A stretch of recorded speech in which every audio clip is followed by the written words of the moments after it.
Hello, everybody. Welcome to today's episode of the Daily Dose. Today is Wednesday, December 14th. There was a ton of volatility in the markets today following the FOMC meeting where the Federal Reserve raised interest rates by 50 basis points. And there was a lot of volatility in the speech that followed and the time that Jerome Powell had to answer questions. And I had a couple big takeaways from this meeting and the price action in the market as well. So first off, I want to say that based off the price action we've had since, if you can see on my screen, this point since October 13th, the market's really been kind of pricing in the fact that it thinks that inflation has peaked and that it's coming down rapidly. And while that might be true, it doesn't align with the idea that the Fed's going to pivot. Everything that we got from the Fed and Jerome Powell today says that they're not going to pivot. In fact, they want to keep policy restrictive. They're saying that they're just now thinking that they've gotten to a place that might be restrictive. And they said that they're going to have to keep it there for a long period of time, longer than what I think the market is expecting. And so that was really interesting. When he was asked about if the Fed plans on pivoting or in other words, beginning to cut interest rates next year, he said that while it is a possibility that that would happen in the later part of the year in 2023, at this stage, he doesn't really see that happening until 2024. And I thought that was really interesting because that means that if the terminal rate does remain just over 5%, we'll probably have around 3 more meetings when they raise rates. And that would mean for a good 8 or 9 months after that last rate increase, they're going to keep the rates extremely restrictive at that 5.1% or around that range. And I don't really think the market truly understands the impacts of that. I don't know. Usually people say markets are efficient, but unless we come off heavily from this trend line, I'm not really so sure. And if you look at the forward PE for the S&P 500, it's sitting above the 60-year average. For a brief time, it touched the 15 level, which is around the 60-year average. And that was around here back in October, so about 2 months ago at this point. And since then, it's just been rallying. And if you look at it from a rational perspective, okay, inflation may have peaked and it may be coming down, but really the one trade you're looking for is what is the Fed doing? And everything we're getting from the Fed says that the rates are going to continue to be restrictive for a long period of time, and we might not even get the first rate cut by the end of next year. So while I do think that there probably will be rate cuts at the end of next year, and I do think that the market agrees with me on that, I don't think that it's fair to rally in the stock market at this point. So that's the big takeaway that I got from this meeting. As far as the stock market goes, yeah, okay, we bounced right off the trend line, and then right under this zone as well. So we're kind of sitting right above our resistance. We're literally sitting at the exact spot I said the market would come to the last 2 weeks, right at that 4,000 level, big psychological level in between two of our key zones. The first being this trend line coming through, and the second being this resistance right here. Well, now it's a support rather at around the 39.85, and we're sitting right at 39.95. I've been saying for a long time now that I expected the market when it was falling here to come back to around the 4,000 level, and then that we would probably see a sell-off following this meeting. So now if we're going to see a continuation of the selling that we saw during and after the FOMC meeting for the rest of the week, maybe we'll see some more selling. That was kind of what I was expecting this whole time, and it's kind of playing out how I expected. I didn't really think that we would see this surge here when we kind of went through the trend line in the middle of the day. We did not close above the trend line, but we were above the trend line for a period of time throughout a trading session that was yesterday. And yeah, so really, really interesting stuff today. If I was placing bets, if I was a betting man, I would say that the market is kind of primed now to come back down. We even have a double top right here at the 4100 level, which was right above the trend line. We didn't close above it, but we did double top here. And now we're coming down, and we bounced off the trend line. So to me, everything says bearish here from a fundamental standpoint, from what we got from the Fed today, and also from a technical standpoint from what we're seeing on the charts.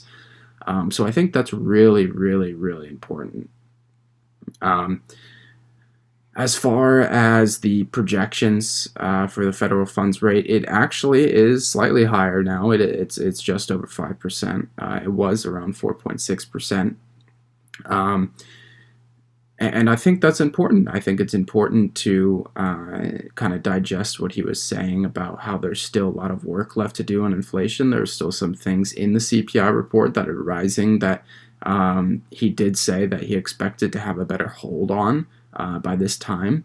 And I don't know if he is actually concerned about that, or if he is just kind of saying that to kind of continue this agenda of being really restrictive. But whether or not he's actually worried about it doesn't matter. The fact that does matter is that they're going to keep policy restrictive. They're going to keep monetary policy restrictive. And we'll see how the market kind of reacts on Thursday and Friday. But that's what I took out of it. So that's what I'm looking at on the S&P 500. Something that was interesting, if we want to transition to Bitcoin really quick, was this. So you're not going to really see it from this chart, but Bitcoin actually continued to rally while stocks began to sell off. I thought that was really interesting. And now, I don't know why my zones aren't here on the chart for those of you watching on YouTube and not listening to the podcast, but basically the 17.7 to the 17.5 was a level we talked about for a long time as being kind of that last level of support before a big sell-off. Well, I think a lot of technical analysts were on the same, kind of thinking the same way as I was, and when it sold off here, we all expected it to keep going till at least around the 12,000 level. Well, it didn't. It started accumulating and consolidating here. And that was happening around the same time as the stock market rallying. So I didn't find it really that surprising. This also happened right after the collapse of FTX, and I had a theory to where a lot of people began moving funds out of riskier shitcoins, for a lack of a better term, the old coins, and moving them into Bitcoin for safety purposes. And that was kind of my theory as to why it stopped here and didn't continue selling off. So now here's the interesting piece for Bitcoin. We're kind of back into the bottom end of that range that we were in for a long time. Now, whether this is a trap, that's a big wick right there. That's what we call a bearish hammer. Big wick at the top of this candle. And it's rejecting this 18,000 level for now. We'll have to see. It's a little bit too risky for me in Bitcoin at this point. Obviously, I still have not a substantial stake in Bitcoin, but about a 3.5% stake in Bitcoin.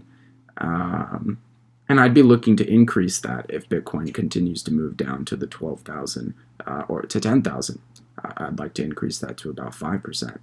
But for now, I'm not touching Bitcoin because it's kind of at this area where either I'd expect it to break back into this range and maybe start rallying, to which I would say I'm okay with my position and the amount of Bitcoin I own, and I'll let the profits ride. I'll let it ride from here. But, and that's even with Bitcoin being low. I'm not here to say that 18,000 is expensive on Bitcoin. I don't think 18,000 is expensive on Bitcoin because I think Bitcoin by the end of my lifetime will be over 10 million per coin. And that's a long road ahead. But So it is still incredibly cheap when you look at the long window, but just at this point in time, I'm personally not touching Bitcoin. I'd like to see a better price before I put in a lump sum.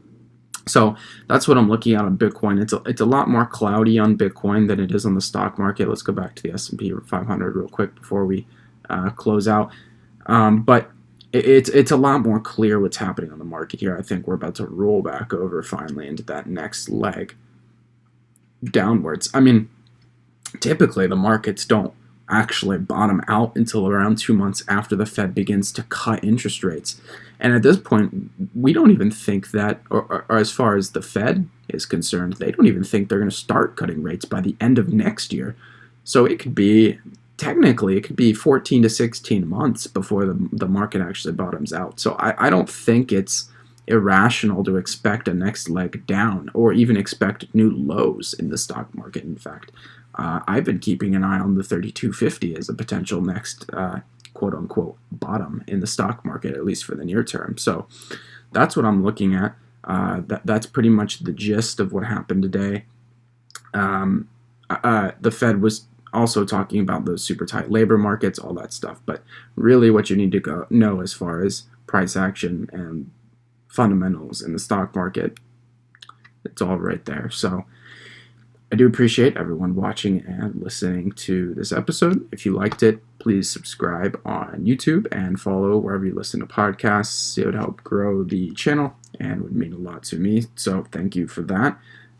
We have been getting a surge in listeners the past week, and I appreciate that a lot. So give me a follow, subscribe, and I'll see you all tomorrow.